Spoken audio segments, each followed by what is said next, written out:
Hello welcome back to our YouTube channel guys. जैसे हम आपको गाइस आज हम बात करने वाले हैं साउंड इफ़ेक्ट्स के बारे में। ठीक है, बहुत सारे साउंड इफ़ेक्ट्स ऐसे होते हैं जो कि आप कोई टाइटल या बोल सकते हो कि कोई लेटर्स लिख के आते हैं, कोई ऐसे मीनिंग्स लिख के आते हैं जहाँ पे वैसे आपको जो कि साउंड इफ़ेक्ट चाहिए। बहुत सारे साउंड इफ़ेक्ट आप अलग अलग तरीके से यूज़ करते हो, अलग अलग जगहों पर यूज़ करते हो। ठीक है, तो आज मैं वो सारे साउंड इफ़ेक्ट्स देने वाला हूँ। वो भी फ्री कॉपीराइट है, नॉन कॉपीराइट है। ठीक है गाइस, उस पर कोई कॉपीराइट्स नहीं है।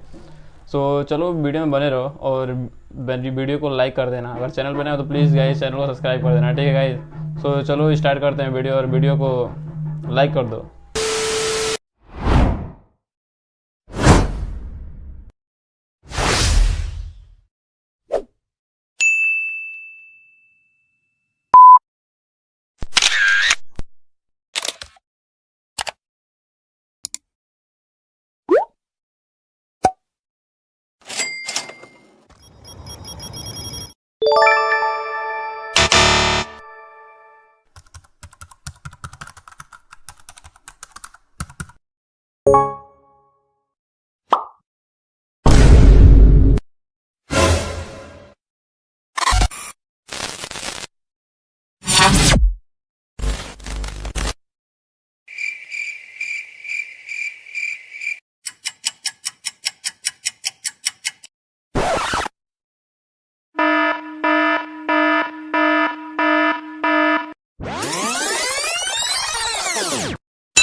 गाइस अभी मैं पूरा आपको जो साउंड्स इफेक्ट हैं वो दिखा चुका हूँ, सुना चुका हूँ। ठीक है गाइस, तो इसको आप लोग डाउनलोड कर लेना। डाउनलोड करके आप अपने वीडियोस में यूज़ कर सकते हो। ठीक है, वीडियो को लाइक कर देना, चैनल में तो चैनल को सब्सक्राइब कर देना। मिलते हैं अगली वीडियो में, तब तक के लिए बाय बाय।